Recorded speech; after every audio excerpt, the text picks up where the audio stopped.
Hi, and welcome to another episode of President's Riverside Chat with me, Dr. Kevin Brown, President of UTech Jamaica. I'm really excited about today's episode where we'll be speaking to three females in ICT, and they're smashing it, and they're all UTech graduates, or at least, well, two of them. One of them is still with us. And why are we talking about females in ICT? Well, it's International Girls in ICT Day. And as you know, UTech is Jamaica's premier STEM university, and we're all about infusing technology in society by sending out our quality graduates to do amazing things in industry, but also as entrepreneurs as well. So today I have with me three females from the UTech family, one student, we have a member of faculty, and also a graduate who is doing amazing things in the field of ICT overseas. Joining me in studio, I have with me Angel Pinnock, who is a second year student in our School of Computing and Information Technology. And sitting next to her is Associate Professor Dr. Facey Shaw, who is not only a faculty member, but also a past student. And she has been at UTech as a faculty member for 20 years. She looks like she's 20, so I'm not sure how that has worked out, but she's aged well and she's still here doing an amazing job producing our ICT students. And finally, joining us online all the way from Toronto, Canada is Suzette Wright, who is a serial tech entrepreneur and also a proud graduate of UTech. So I'm really excited to be talking to you all today as we celebrate Girls in ICT Day. There's a lot of discussion around ICT, and so much so that I want to also highlight the fact that we're joined by Liz, the robot. So we've got three humans and one female robot as well. So that's how far automation and technology has gone. Certainly at UTech, we try to keep up with the latest in emerging technology. And I want to start with you, Angel. You're still the student, but looking at your CV, you're quite a busy young lady. Not only are you studying ICT, but you are also working as well in concurrently. But let's start from the beginning. Why ICT? All right, sir. It all started, I'd say, in ninth grade when I was making miniature level mobile games on my phone. And at the time, I had no idea this was coding. I knew no technical jargon. I knew no terminology. All I knew was that I was on my phone and making games. I brought this to the IT teacher at my school, and she said, "Wow, Angel, if you continue on this path, then it will allow you to be above many other students if you decide to study computer science." So I went home and I Googled what is computer science, and I Googled how can I pursue a degree in computer science in Jamaica, and how much money do computer scientists make? And after finding all of this information, I went to my mom and I said, "Mom, I'm gonna study computer science." And she was very supportive of this, and she said, "Angel, once you pray and you put God first, and I believe that you can do it." That's where it all started, my love for computing and all things tech. And why UTech? Why did you choose UTech to pursue your degree? All right, so I was searching for many different programs, both locally and overseas, to study computer science. But what caught my attention is the module outline that was online for UTech. And I said, I'm going to go there and I'm going to try my best, to get accepted with UTech. And lo and behold, here I am, and I'm grateful to be here today. And how is it going so far? It's going great so far. So with the help of lecturers here at UTech and the faculty and staff, I'm able to not only collaborate with other students from various faculty, but I'm also able to go on certain excursions, both locally and overseas, to, continue building upon the knowledge that I have so far in ICT. So it's a great choice that I made to come here and study computing. I noticed you're wearing your IEEE shirt. Have you been on a recent IEEE excursion? Yes, that's right. So a couple weeks ago, 6 of our students here at UTech went all the way to Atlanta to represent Jamaica and UTech with the IEEE Southeast Conference. Now, I was the student lead software for the software competition.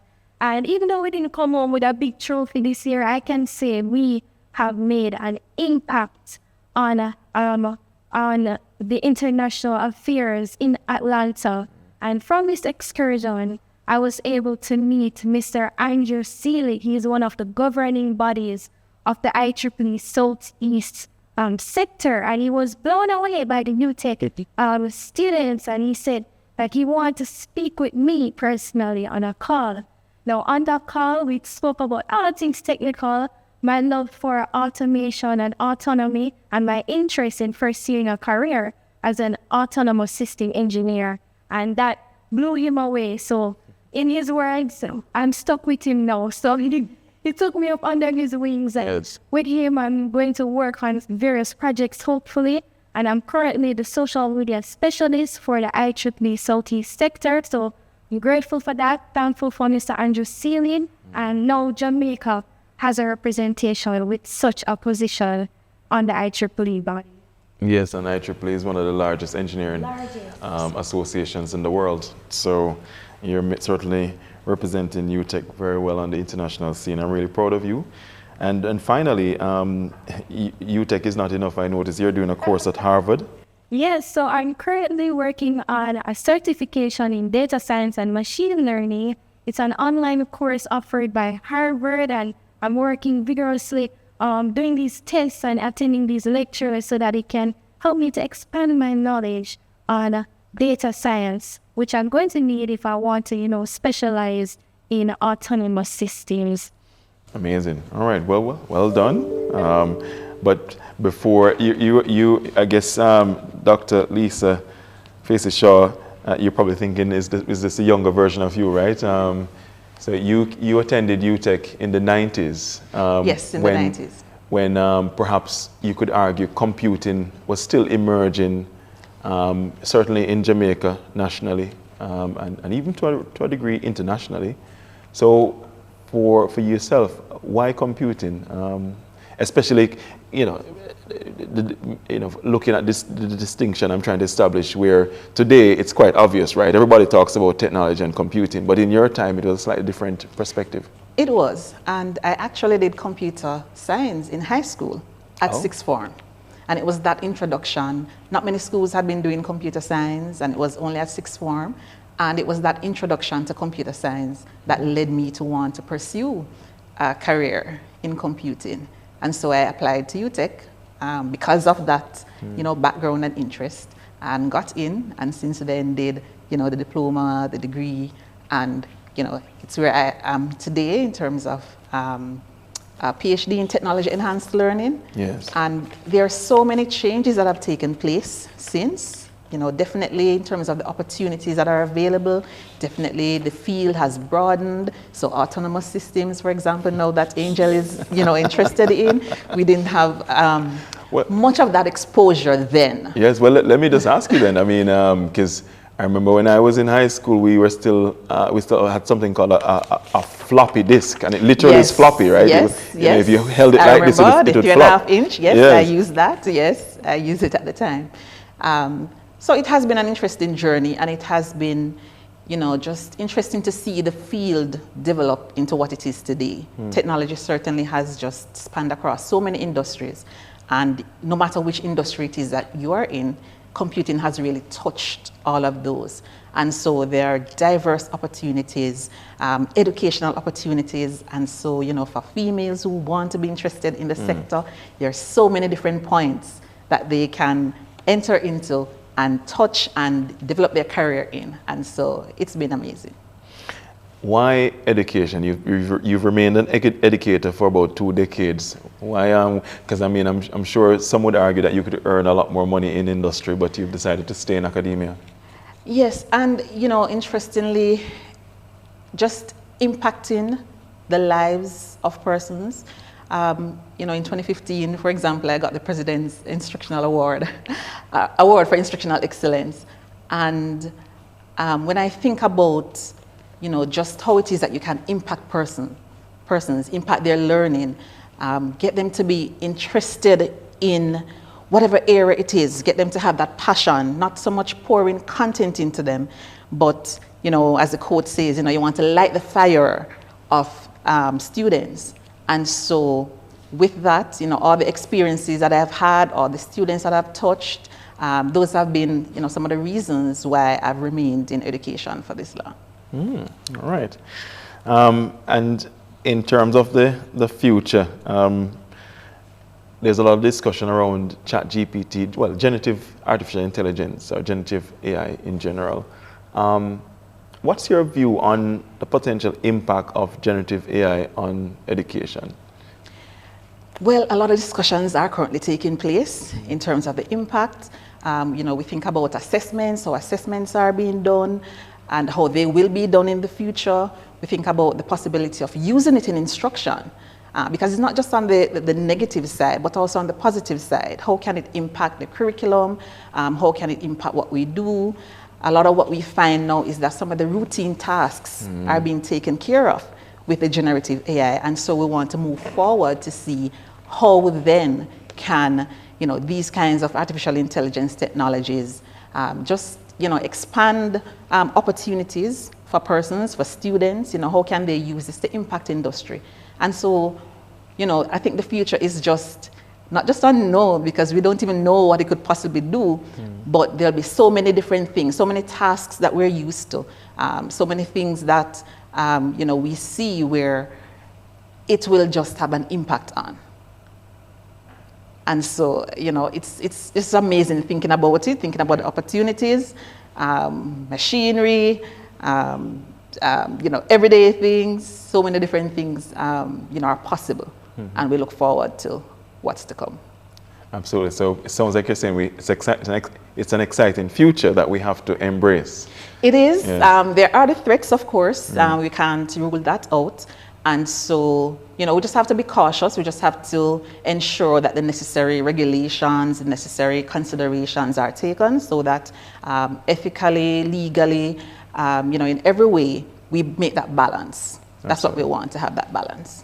All right, well, we're going to take a small break, but do stay tuned as we return to speak to Suzette Wright, who is a serial tech entrepreneur based in Canada, but also a past student of UTech. With an increasing reliance on computer technology to drive our society, a career in computing and information technology is rewarding and in demand. Ready to get ahead of the game? We offer several undergraduate and graduate degrees to prepare you for the 21st century computing ecosystem. As a testament to the quality of our programs, our students have dominated several competitions and earned international scholarships. In addition, we also provide our students with a hands-on learning environment. Advance your steps to a fulfilling career in computing with the School of Computing and Information Technology at UTech Jamaica. Apply online today.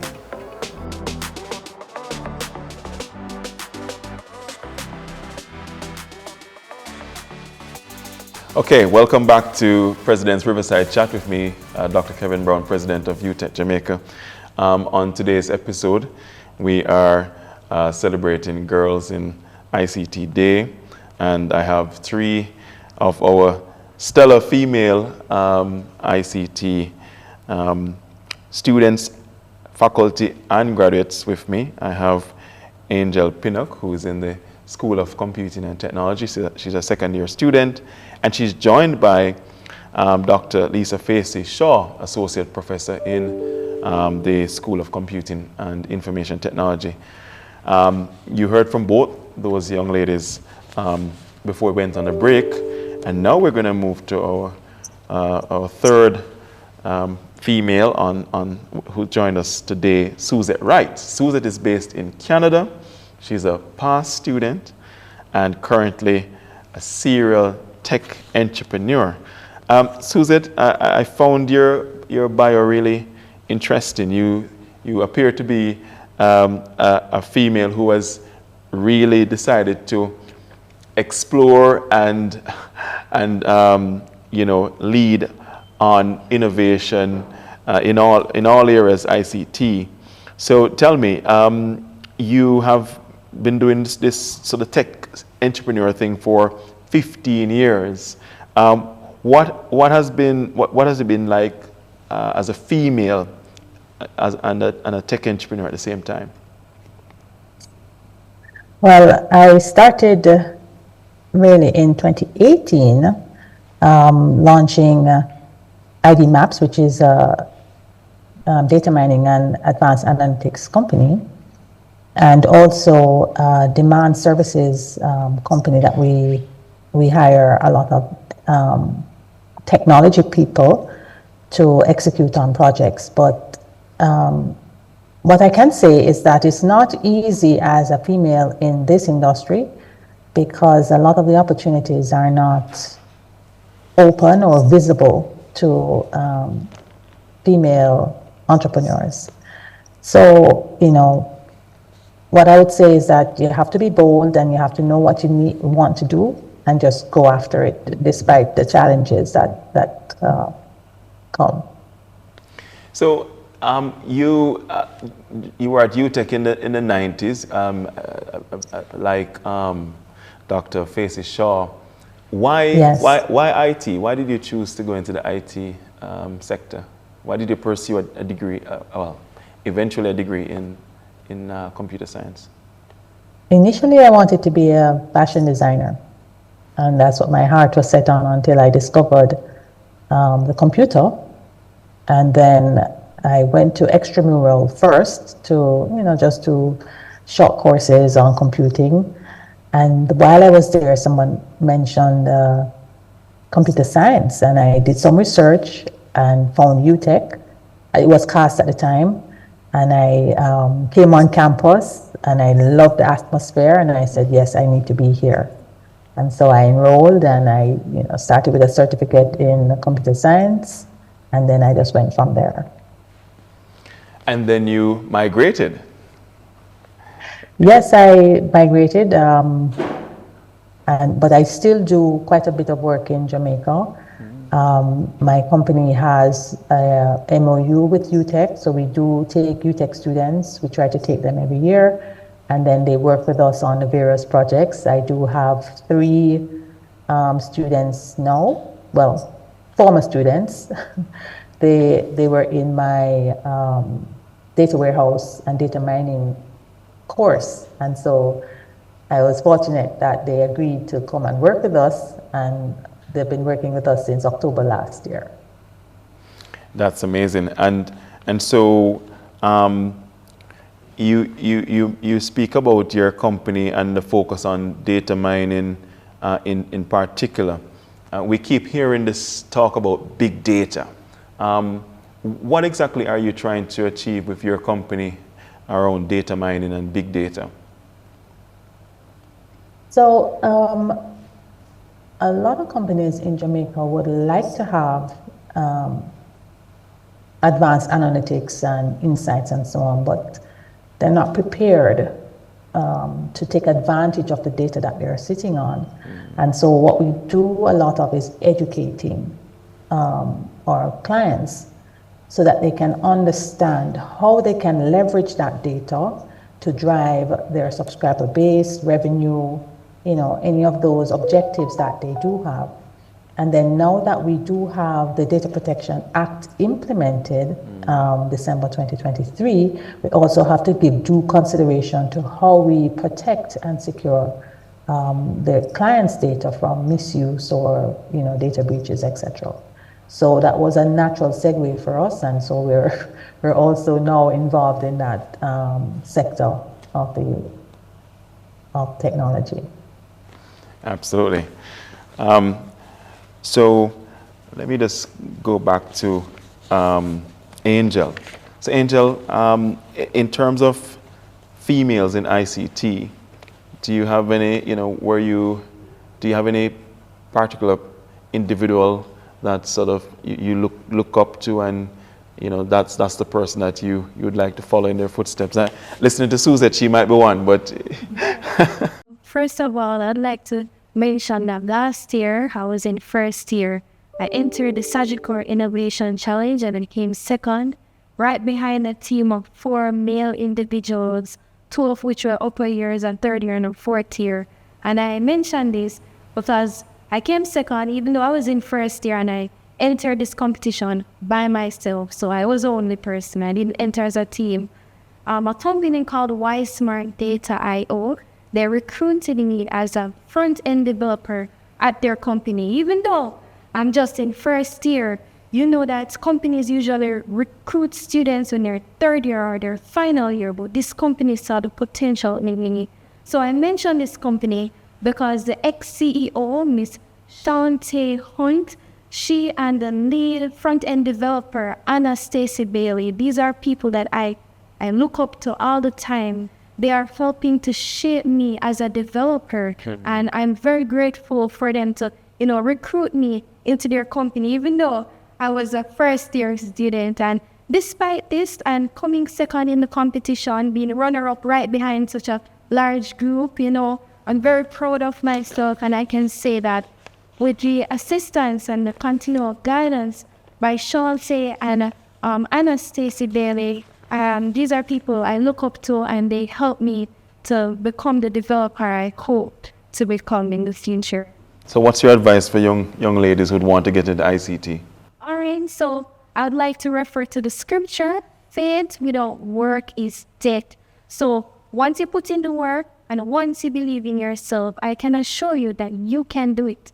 The most somebody can ever tell you is no, but don't always take no for not operable, but instead see no as a next opportunity to arise and to accomplish all that you want. So that's what I'd like to tell all the girls out there who hope to pursue a degree or their career in computing.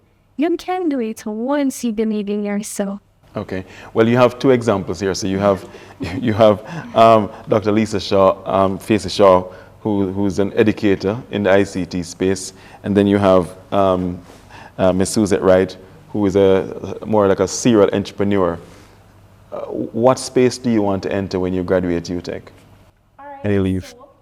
And after graduating, I hope to continue on my education. I hope to do graduate courses in order to become the autonomous system engineer that I mentioned. Oh, okay. So right now, as I stated before, I'm doing some certifications in data science and machine learning. It's online with Harvard, and I'm just very grateful for that opportunity. And even though these people aren't females, I also have to big up Mr. David White, he's head of school, Mr. Christopher Panta, and Mr. Abraham Lindo. Every Friday we would meet for the Intelligent System Lab. This is a lab that is fostering students who are working on major projects, and we're currently working on a master project to create the very first self-driving car in Jamaica. So I have to big up Mr. David White for allowing me to be one of the student leaders on this team. And so these are also clubs that UTech have right now that students, I want students to join it and to be able to expand upon the knowledge that they have. So, yes. Amazing. All right, thank you. So, Dr. Facey Shaw, you've been in the education space for some time now. As it relates to females in ICT, Yes. What's your perspective on how far we've come? Is there a better gender balance emerging in the ICT space? I think we have come a long way in terms of just our school population, for example. We are seeing an approximate 50-50 in terms of the ratio of males to females.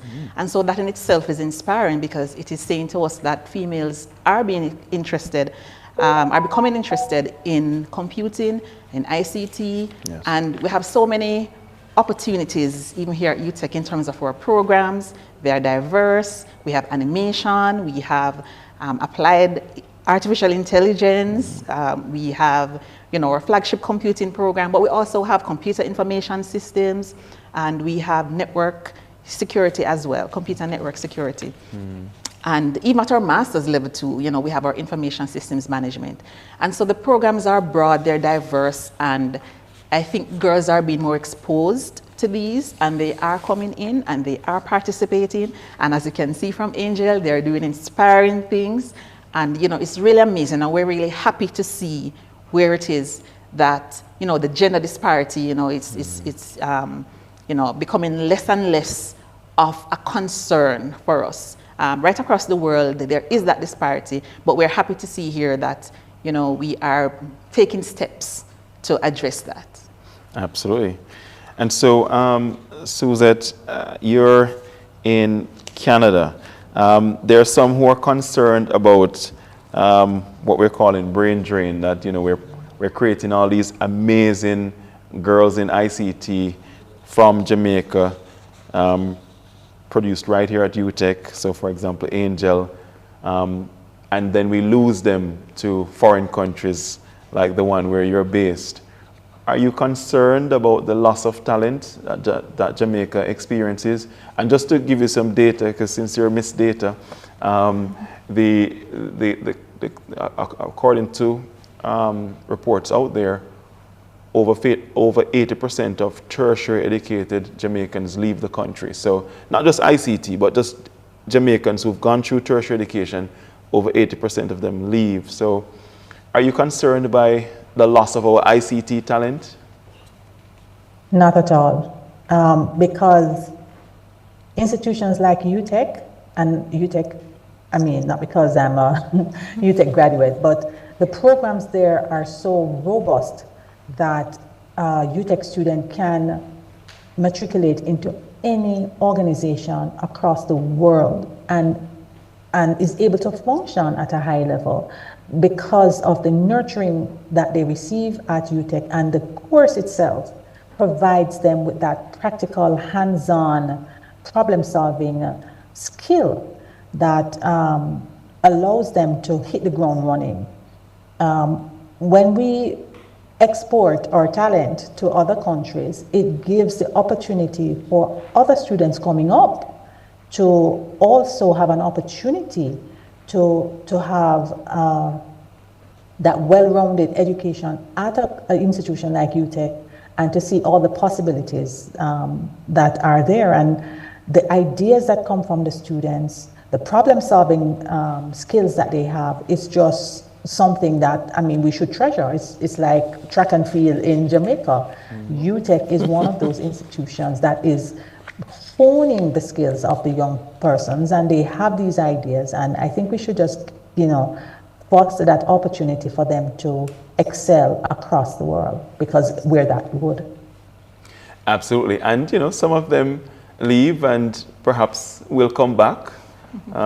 Yes, I can testify to that, because I am very active at UTech, and I'm very active in Jamaica as well. Even though I'm based in Toronto, I am very active there. The work that we do is based in Jamaica. We hire quite a bit of UTech students in the organization, and I do give back to the community in that way. So we do internships, we take students on. They don't have to be final year students, as long as they have a zeal for the technology and for the space. And what I do find is that a lot of girls in ICT shy away from programming, but I would encourage them not to, because it is something that they can do. And Angel is testimony to that. It is not difficult. If you have a passion for it, you will find a way to do the coding that you need to do, or the AI and machine learning, all these other technical, traditional male areas that women, girls can, because you do have a brain. It's just the way you think might be a little different, but it is possible. Okay, so Angel, you're not just a student, but you're also busy in the world of work. I don't know how you manage to balance both. But tell me, for a second-year student, what are some of the work opportunities that you're currently pursuing? All right, so I mentioned being a front-end developer with Smart Data, but I'm also a customer support engineer with an Australian-based company called Influx. Now, with Influx, I'm able to work with many notorious companies from the tech field all over the world. If you're on Instagram and TikTok, then you know about Linktree. I'm currently a support engineer at Linktree, and the work that we do here is just above and beyond, I've also worked with a Russian company called Prisma Labs. They are the parent company for Lensa AI. Now, this company, they create image generations. So it has to do with artificial intelligence image generation. And with this company, I had a great time with all the Russian people. Even though there was a bit of a language barrier, it was a truly remarkable experience. I've also worked with Paper Culture.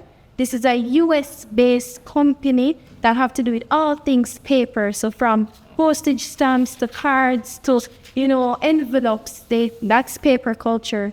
And the fact that I was able to work with all these companies in such a short amount of time and gain as much experience, it really says something about, the possibilities for girls in ICT. So that's what I would like to mention, just a few of the companies. Just a few.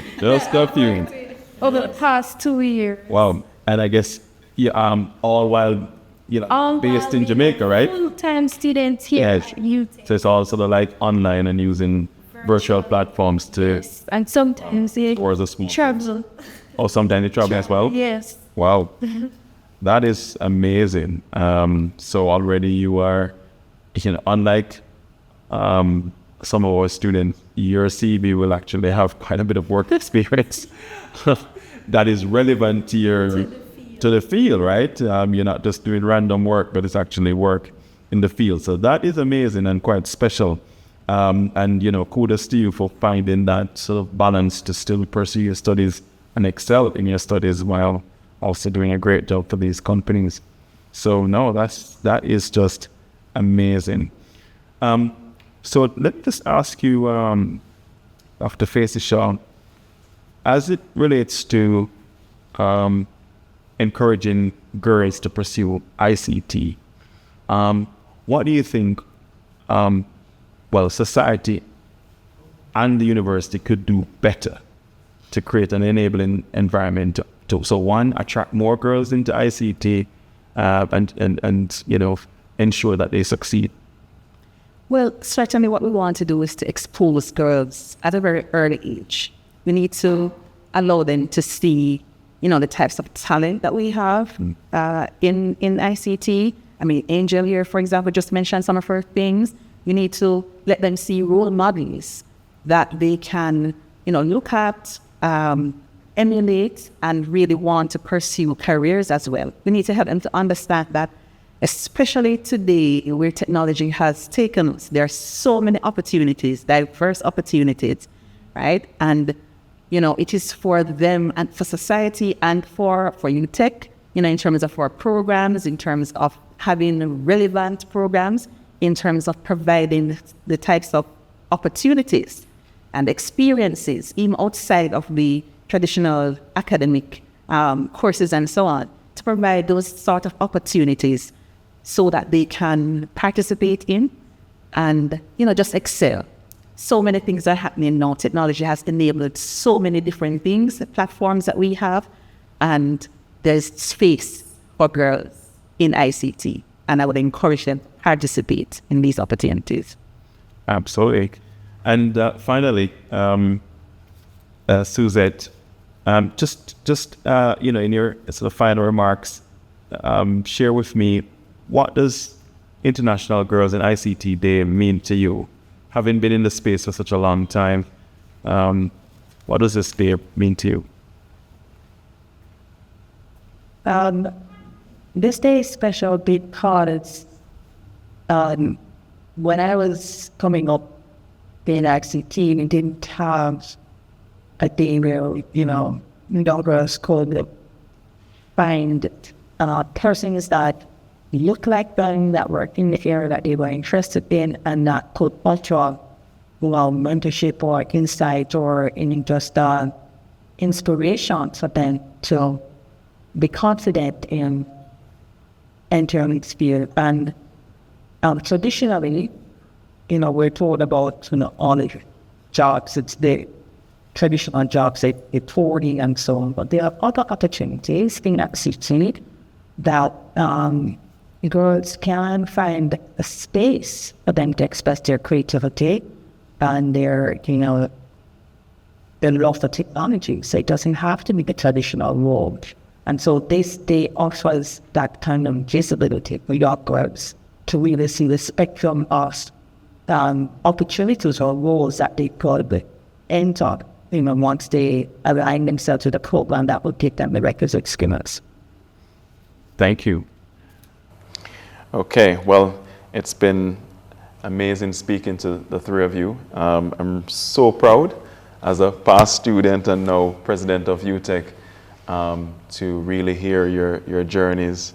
It's a testimony really to what UTech has been doing for the last 65 years, and we will continue to do just that, which is to produce quality graduates who go out there and make an impact. So I'm really proud of what you're doing, Suzette, in Canada. Continue to fly the Jamaican flag and the UTech flag high where you are, and I'm really happy to hear that you are also employing our students as well. So thank you so much. So it's been a pleasure speaking to Angel, who is a second-year student, but my gosh, has achieved so much in the short time that you've been here, and I'm really excited to hear how companies are already interested in your talent, and I'm sure we'll hear great things about you in the coming years to come. And likewise, our Associate Professor, Dr. Lisa Facey Shaw, thank you for your service to UTech, 20 years and smashing it, right? I'm sure you're quite proud of the many students that have passed through your hands and what they've gone on to achieve. So. And our faculty members as well. I could not leave without, just mentioning our other faculty members, especially our female faculty members who serve as role models too for the girls coming into our programs.